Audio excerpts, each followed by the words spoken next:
thought I'd share a story with you that is one of my all-time favourites.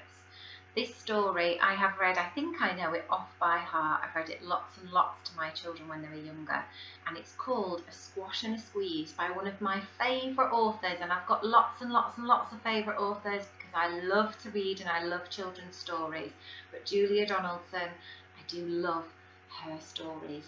So this is called A Squash and a Squeeze.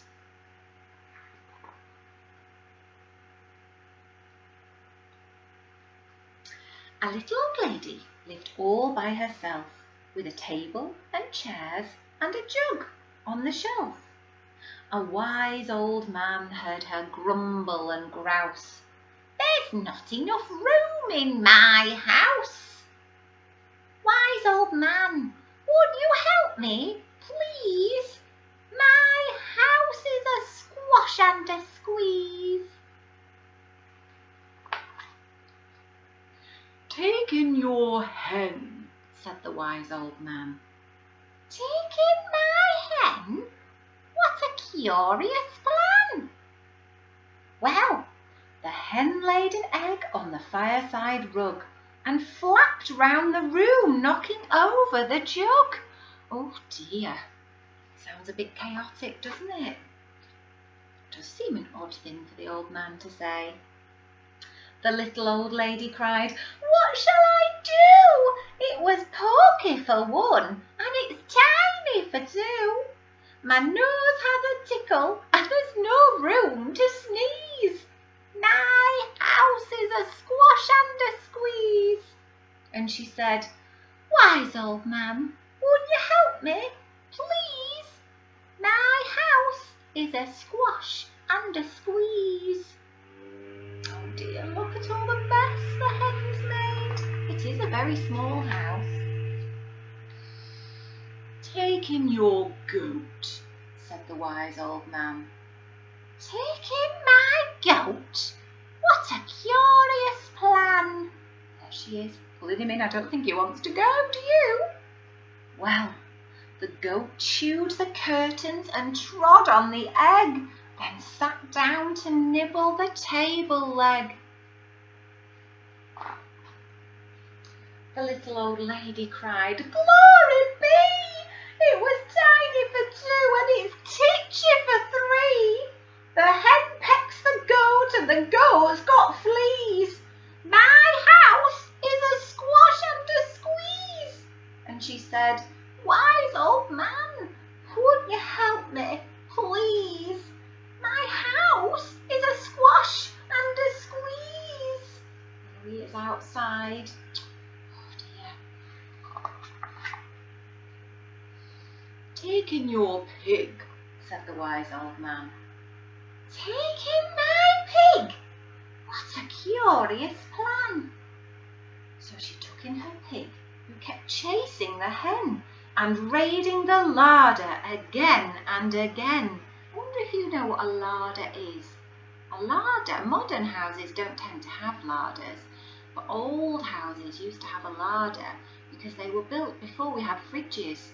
So they were places to store all the food and keep it cool and keep it fresh. So some old houses have a larder, but most houses don't. That's the word larder.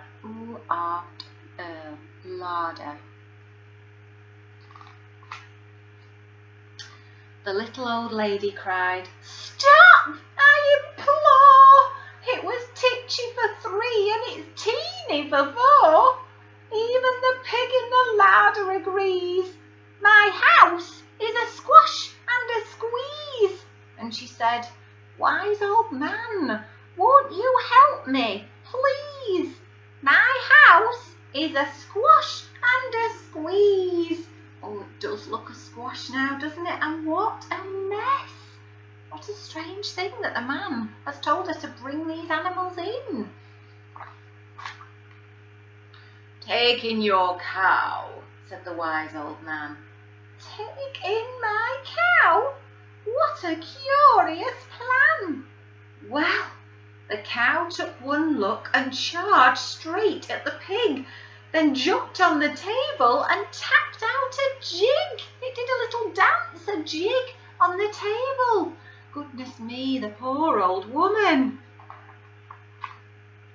The little old lady cried, Heavens alive! It was teeny for 4 and it's weeny for 5. I'm tearing my hair out. I'm down on my knees. My house is a squash and a squeeze. And she said, Wise old man, won't you help me, please?